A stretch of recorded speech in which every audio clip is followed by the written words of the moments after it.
Okay. Blog Talk Radio.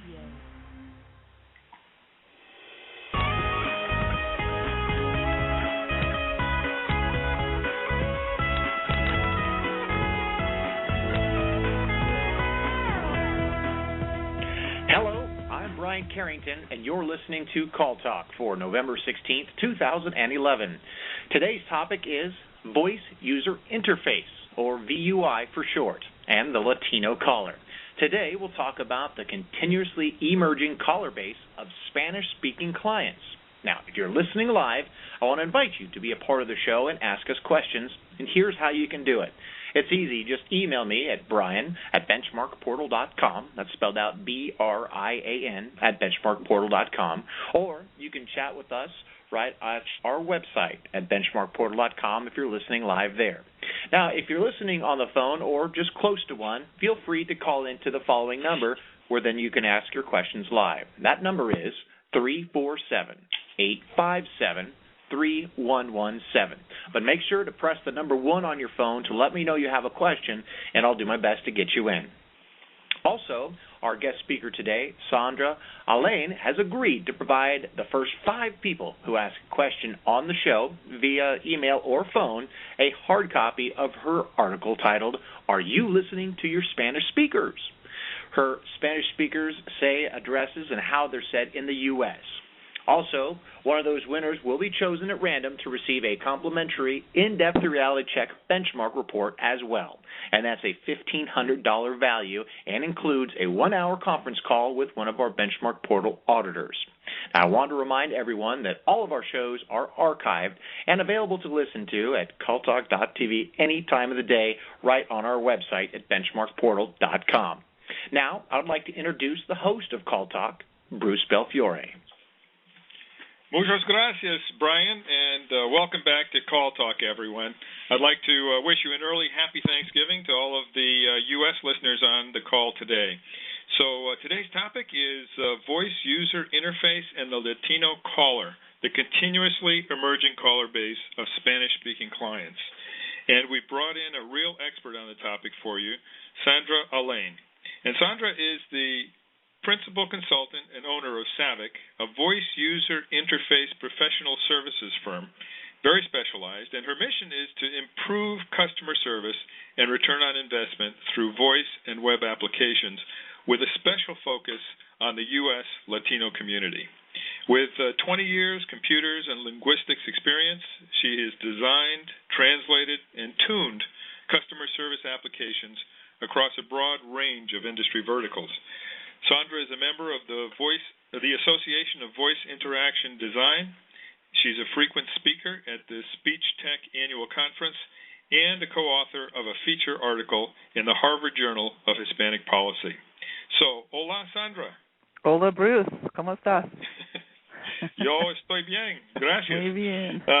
Thank you for having me here. You know, you'll soon get to the end of my Spanish, but then I'll start in on my Italian. What do you think of that? That's okay. Okay. Well, Sondra, maybe you could begin by giving us an idea of just how important the Latino population is in the United States today. Maybe a couple of statistics and insights could help us, position this whole area. Sure, I'd be happy to. Did you know, Bruce, that the Latino population has grown 43% in the past 10 years?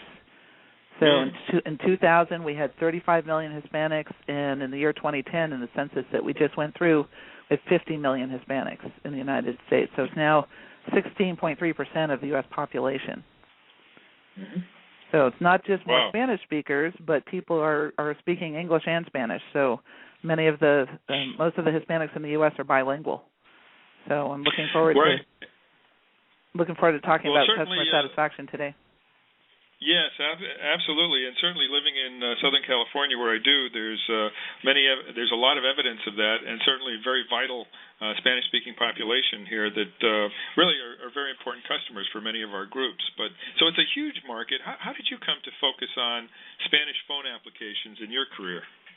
Well, I started out in school being interested in Spanish, and I took classes in Spanish and computer science and linguistics, and I wanted a way to combine all of that, and there was no job for when I started out in school, but by the time I was ready to move into industry, this was a good fit.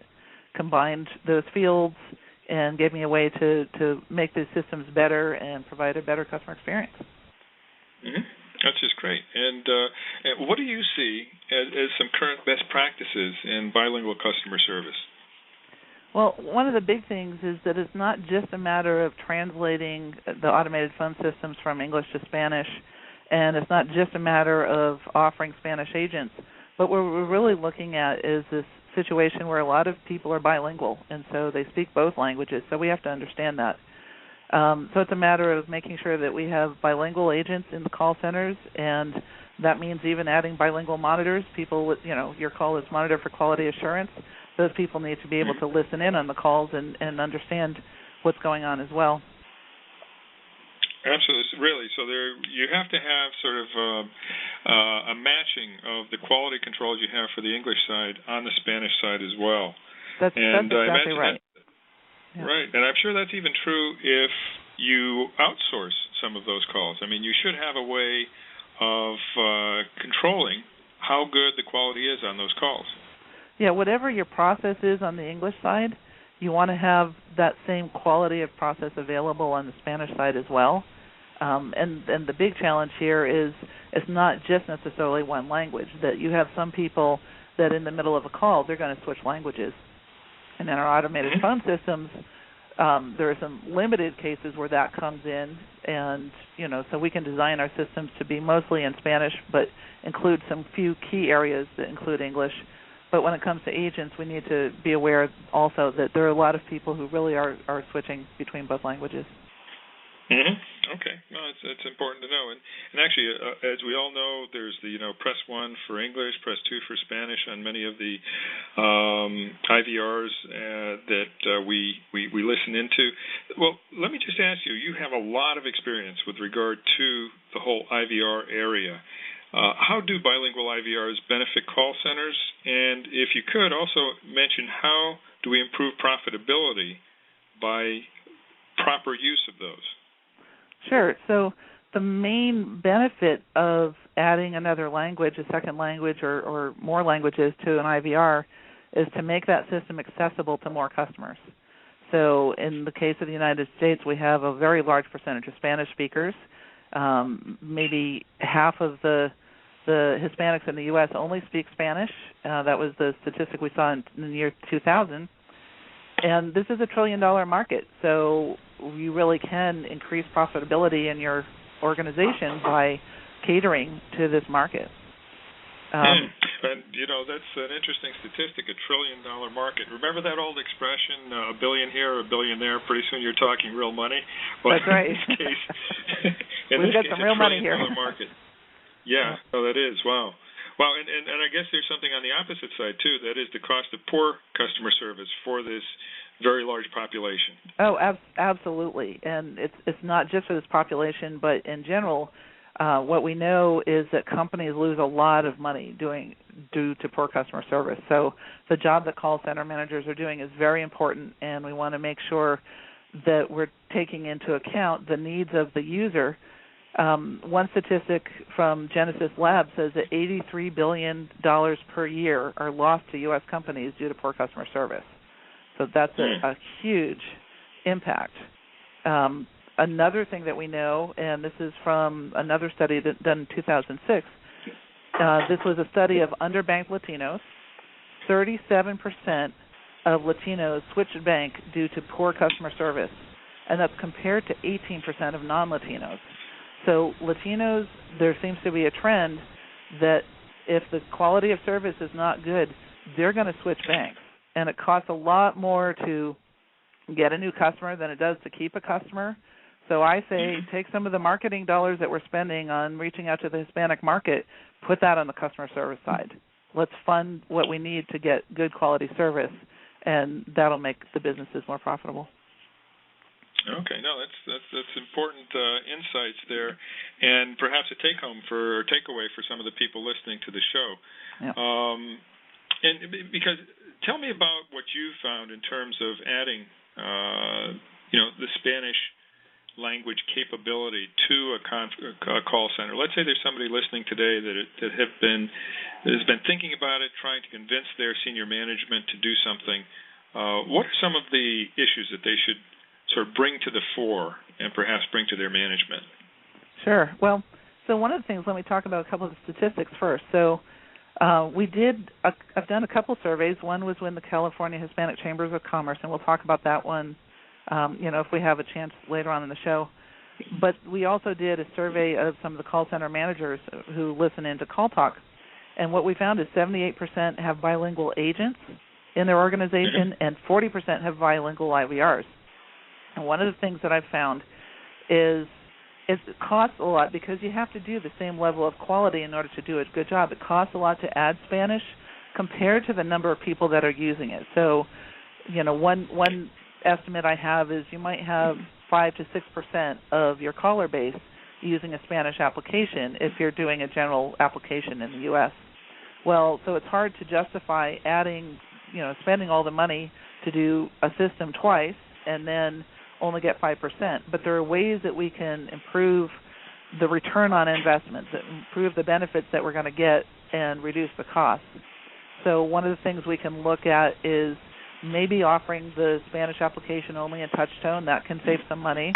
Or we may want to offer it for speech, but perhaps offer fewer options. So I'm not saying that we have to cut down. If you have the budget to do a full Spanish system, that's the best option. But if you don't have the budget for that and you're going to your managers, going to your executive sponsors and saying, we really do need to do a better job of Spanish, don't just say, let's build a Spanish system, but we're going to skimp on the quality assurance or we're going to skip on the testing. Rather than that, say, look, let's find a way to cut a smaller piece of the pie but do a really good job of it. Right. Okay. Very, very important. And by the way, I'd just like to tell everyone who's on the show and who took the survey that we sent out that you'll be receiving the results of that very, very shortly. So we're very happy to be able to give you some of the results on this show, and we'll be giving you the full report later on. Is there anything else from that survey that you'd like to mention before we go to some questions? Sure. So one of the things I'd like to do, the two main questions that we asked, which we've asked on both of these surveys, and these are related to, do you think that you're missing out on a market share? And so what I'd like to do is go over those two questions. So the first one, we asked, do you think your clients are missing out on a market share because of not offering enough advertising, products, or services in Spanish? On the Hispanic Chamber of Commerce survey, 47% said yes. Now, those are people who are either Hispanic business owners or they're companies that have a commitment to reaching out to the Hispanic market. So from those respondents, 47% said, yes, we're missing out on market share because we're not offering enough Spanish. And we also had 33% of the call center managers who took the survey said the same thing. We feel like we're missing out on market share by not offering enough Spanish. The next question we asked is, do you think you're missing out on market share because of issues in the quality of the Spanish? So these could be problems with the wording, the vocabulary that's used. It might be something in the pronunciation or accent of the voice, something in the cultural appropriateness. It might be that you've got perfectly good, very educated Spanish, but the callers who are calling into your system speak very colloquial Spanish. So we asked, are you missing out on market share because of issues in the wording?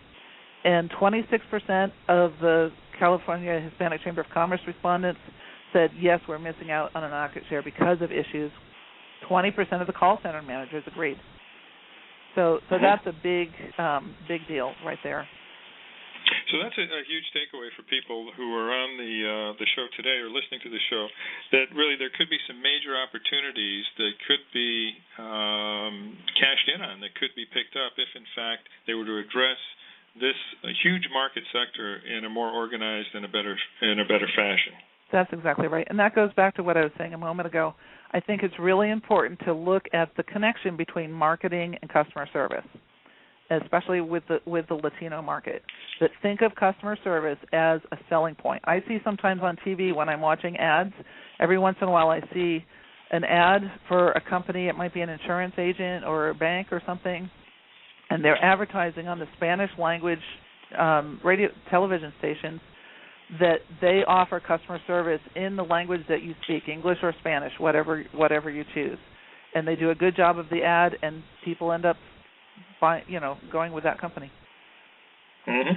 Well, one other question, too. You were just mentioning that it could be that people aren't comfortable with the type of Spanish that's coming through, and are they missing out on opportunities because of the colloquialisms, the accent, or something similar to that? I mean, at a certain point, are we talking about bilingual, or are we talking about multilingual if we have to, in fact, be able to reach out and communicate in a variety of dialects, a variety of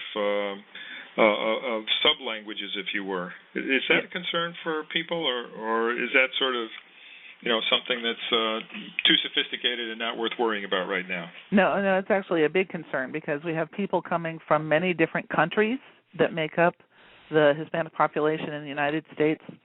So you not only have English and Spanish and mixtures of English and Spanish, but you have people with different dialects.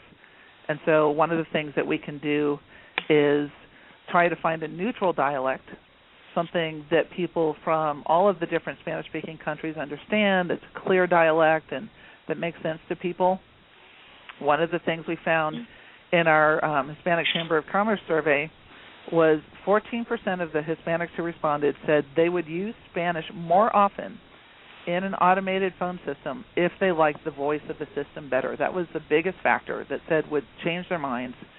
And so if we're trying to justify doing Spanish, let's make sure that we've got a voice that people like. And so that sort of argues for doing a little bit of testing ahead of time. In other words, trying to get a group of Spanish speakers to call in and test out a system before we have it go live. Would that be true? That's exactly right. We can do that for English systems as well, but I think it's especially important for Spanish systems in the U.S. There are a couple other ideas, too. So if you look at what Telemundo and Univision have done, they actually have been aware of this issue for years, that the voice can have a big impact on viewership. And Univision, I just saw a talk this year, Univision has created a proprietary dialect that they train their newscasters to speak this dialect that nobody speaks naturally. And I understand Telemundo also trains their newscasters to speak in certain ways. And so Univision, according to this one study, has reported that they're getting higher viewer satisfaction rates with the voices of the news anchors that speak this proprietary dialect. So I think we've got a lot of room for improving customer service really by paying attention to the voice and doing some focus group and user research on it. Wow, that's amazing. So there could be a possibility that we'll be doing accent neutralization for our Spanish-speaking agents sometime in the future. Well, I don't know if that's the right direction to go, but it certainly is a research topic, I would say. Okay. I think we need to pay attention to accent and see what the appropriate response is. I think we can learn some lessons from it. What we don't want to do is say, we need to teach everybody this, neutral broadcast accent, because when people call into a call center, they're having a personal interaction, and that personal interaction is also a very important factor. They may not be expecting a neutral dialect. That might be very odd in the personal setting. So definitely a topic for research. Okay, great. Well, that's good, and I think also for our Canadian listeners, when they think of the same issues that they come up with regard to French, they may be able to take away some insights as well. And I know that I was doing an on-site for a call center in Sicily, where a lot of the calls were coming from Lombardy in the north, and they had to be very conscious of the way people might react to their local accent and to try to tone it down a little bit. So, yeah, these things can be, and we see that in the United States too. Sometimes when people from the north are calling for people who are stationed in the south, etc. Well, listen, we've got some calls or some questions that have come in. So let me ask Brian if you have an email question or a call. Yeah, Bruce, I sure do. And before I get to that, I do want to remind everyone that's listening to us from our website that you can feel free to use the chat room and ask us some questions. We'd be happy to read those on air and get some really good insight from Sondra and Bruce here on this topic. But before I jump into the first question, Sondra, I was listening to you, and you mentioned that 14% of Hispanics surveyed would use Spanish more often if they liked the voice of the system better. I had a question wondering, does gender play a part to the voice, and if people prefer one or the other? I think certainly gender can play. I don't have data on Hispanics in preference, and I'm sure that it plays a significant role depending on what kind of application it is. We know that for English as well, that depending on whether it's a banking application or somebody giving driving directions in the phone, that gender can play a role. Mm-hmm. So I don't have that data handy. But the other thing I would say, the thing that I think is more of a factor in terms of people not liking the voice, is just the accent. And having a heavy English accent, I know when I call into a system, and I've heard this from many people, when they call into a system and you have an English-speaking voice talent, and she says, para español marque dos, instead of para español marque dos, people get they get turned off by that.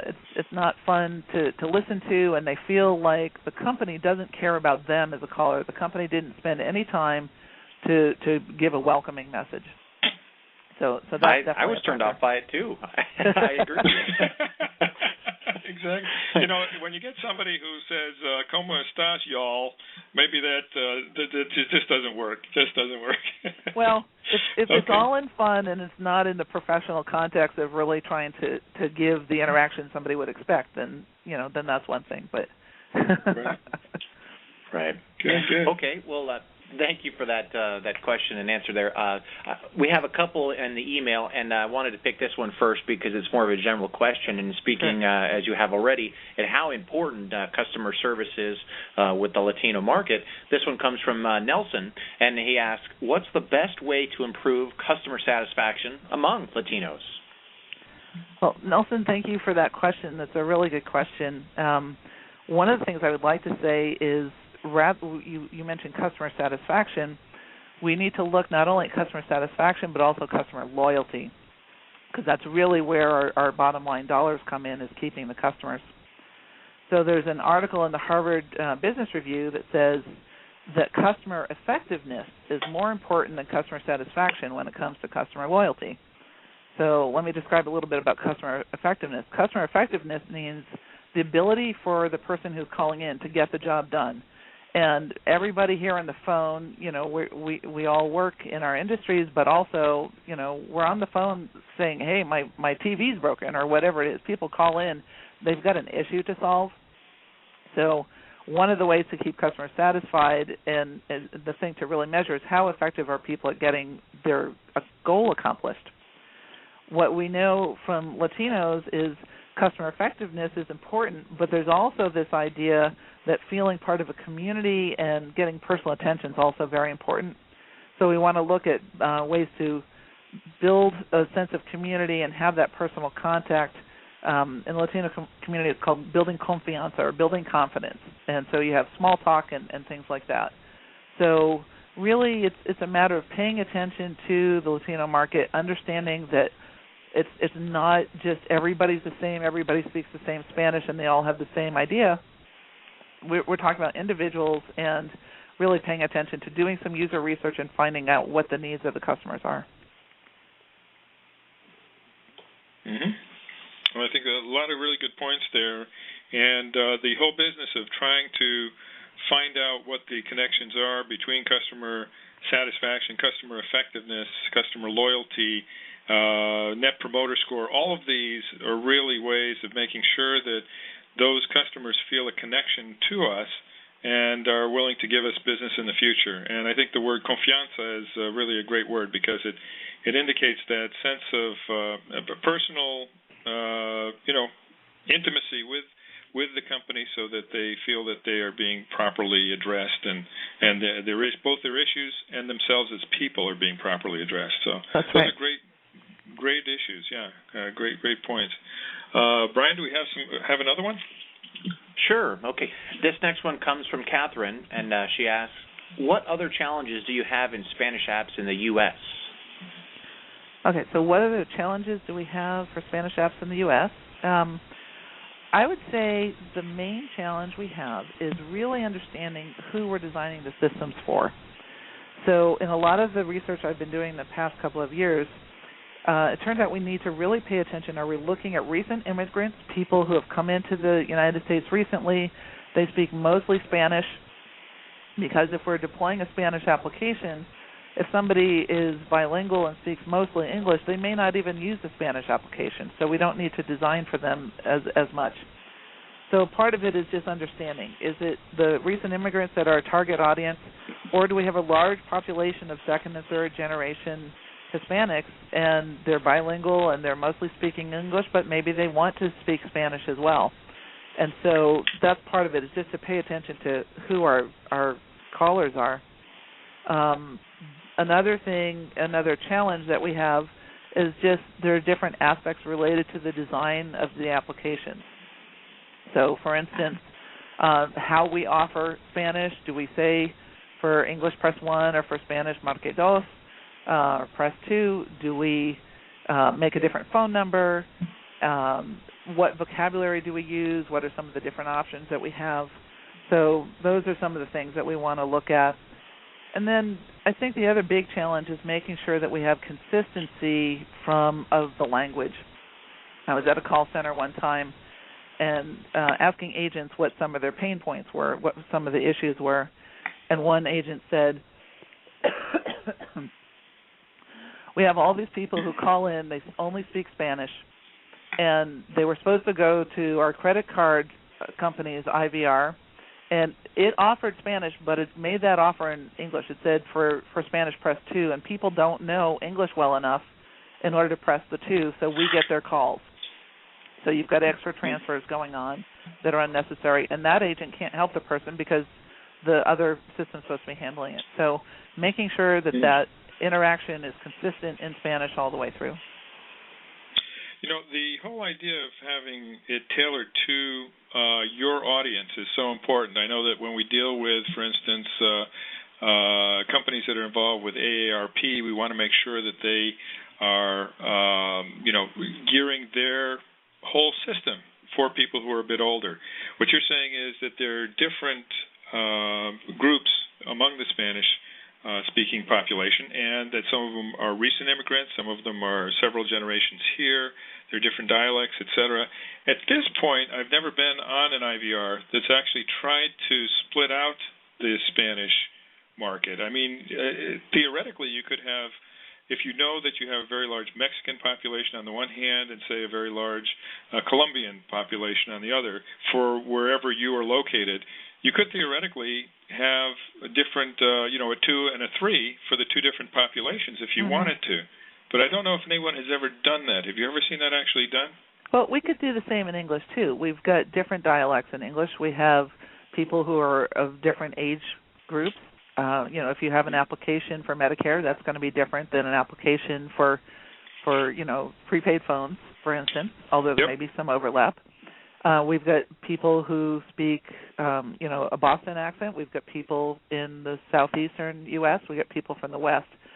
But each company and each application, I believe that the applications tend to have certain demographics that are more prevalent.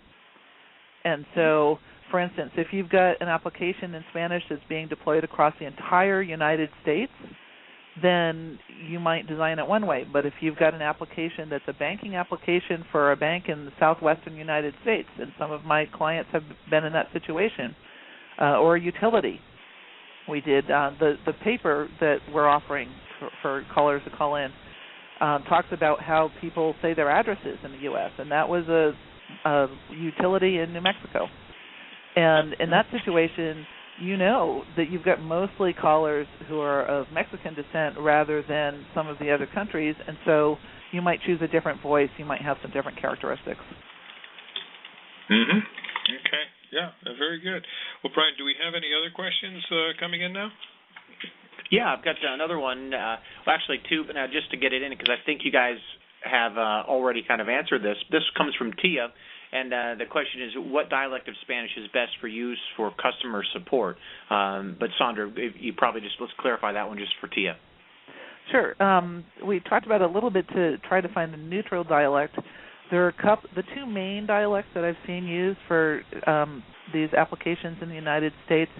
As we just discussed, if you've got something in the southwestern U.S., then you might go with a Mexican dialect. But if you're talking about something across the entire U.S., the dialect that is, I think, considered more of a neutral across many different Spanish-speaking countries is Colombian. And so we find some of the voice talents that are used most often in the U.S. are from Colombia and speak a dialect from there. Interesting. Very good. And I imagine if you're in Florida, would you sort of recommend that perhaps it be more aimed toward the islands, island Spanish? That's right. You might want. Yeah, that's right. You probably would not want to use Mexican or possibly even not Colombian if you were doing something in Florida. Again, it depends on exactly who your target audience is. Mm-hmm. Okay. Very good. Well, those are great questions. Very good questions. And I know we're at the bottom of the hour right now, so we're sort of at the end. Brian, is there any others that we should ask at this point, or? Yeah, let's sneak one more in if we can. And this one comes from Max. And Max asks, how well do agents need to speak the Spanish? Oh, that's a great question. So, Max, one of the things to keep in mind is it's not just a matter of being able to speak Spanish at home or even being able to speak Spanish at school. So I've had some people that I talked to at the recent Spanish in the U.S. conference that took place in Sacramento who said that we're seeing problems in some call centers where the agent speaks Spanish at home or they learn Spanish in school, but when they actually get in to do the job of answering calls, they're not trained to be familiar with the Spanish vocabulary, the Spanish words that they need for the job that somebody's calling about. So if somebody's calling up with a customer support issue, they need to speak the language of customer support for that situation. And that could be a challenge in the U.S. because a lot of people, the words that they've learned are the English words. So that's part of where you have to have that mix of English and Spanish. You have to know what words, how to say things and how to describe things in Spanish, but also sometimes in English as well.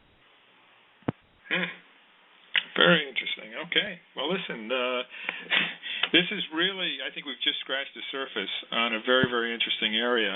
And people who are interested in more information can certainly go to Sondra's website, which is www.savicvoice.com.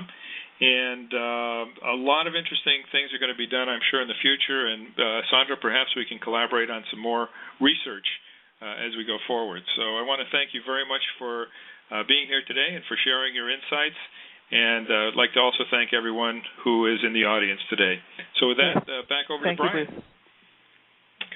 All right. Yeah, thank you, Sondra. And I also want to remind all of our listeners that you can also connect with Sondra using her LinkedIn group, Savic, at Sondra Ahlen, Voice Interfacing Consulting. So as you said, Bruce, just I think scratching the surface on this one today. I want to congratulate our winners and all the folks that were bringing us questions today. Thanks to Nelson, Catherine, Tia, and Max. And our winner of the free in-depth reality check benchmark report today goes out to Tia. And, of course, I have your emails already since you sent those in with your questions, so I'll go ahead and arrange those for you. But I want to thank all of our listeners, whether you're listening live or in one of our shows in our archive. Thanks for joining us today. Also, make sure you join us December 14th for a very special Benchmark Portal Christmas special where we will take a fun but yet very serious look at some of our team's best practices in the contact center while in the Christmas setting of Santa's workshop. So, of course, don't forget to sign up for your free reality check benchmark report and see how your call center compares to others in your industry. And so with that being all said, from all of us here at Benchmark Portal, keep those headsets steady and your fingers ready. This is Brian Carrington signing out, hoping everyone has a great day.